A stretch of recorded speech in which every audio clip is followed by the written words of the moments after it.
For more on Manafort's cooperation means and where the Mueller probe goes next, I'm joined by Democratic Congressman Eric Swalwell, member of both the House Intelligence and Judiciary Committees. Your reaction to the president's campaign chairman pleading guilty and agreeing to cooperate?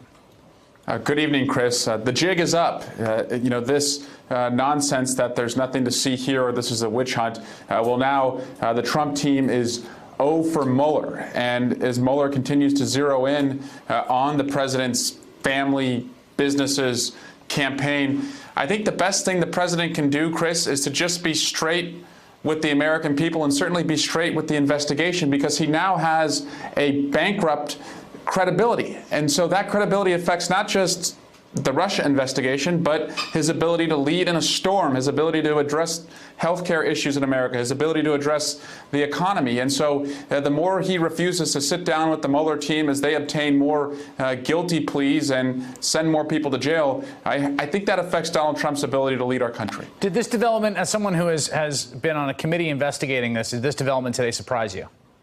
No, but what I hope we can obtain from this as well, and I hope the Mueller team is able to learn, is not just Paul Manafort's relationship to Donald Trump and what he knows of Donald Trump's knowledge at the time as to what the Russian intentions were and what Donald Trump gave as far as orders, but also how the Russian intelligence network works, because it's clear that Paul Manafort was close to Russian intelligence officers based on other people who have been indicted and other press reporting. So we could really color in, I think, some gaps in understanding of how the Russians work if Paul Manafort is able to cooperate. It was striking to me that the Konstantin Kilimnik, who is the Manafort sort of deputy and associate in Ukraine, the one he famously emailed and said, has Oleg Deripaska seen this? How do we use to make whole? He's suspected of being a Russian intelligence asset. He reportedly fled to Russia earlier this year from Ukraine. He shows up a lot in the information presented by Mueller's team in court today as a fairly central figure, and also a central figure in the witness tampering that Manafort actually pleaded to today.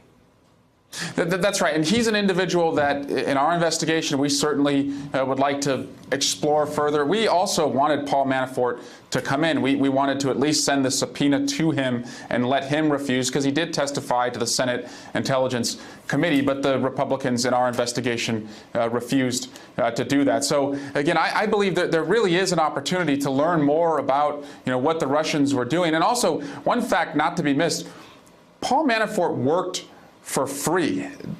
That's pretty unusual at that high of a level of a campaign, and that suggests to me that he had other intentions. Final question, does this increase the odds of the president doing something potentially constitutionally damaging or crisis-inducing down the stretch here, particularly in the lame duck session?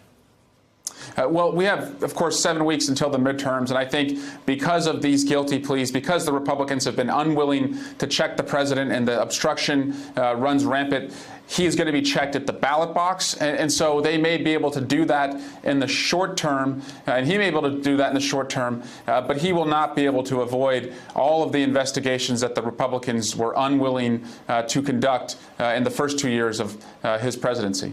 All right, Congressman Eric Swalwell, thanks for your time. My pleasure. Hey there, I'm Chris Hayes from MSNBC. Thanks for watching MSNBC on YouTube. If you want to keep up to date with the videos we're putting out, you can click subscribe just below me, or click over on this list to see lots of other great videos.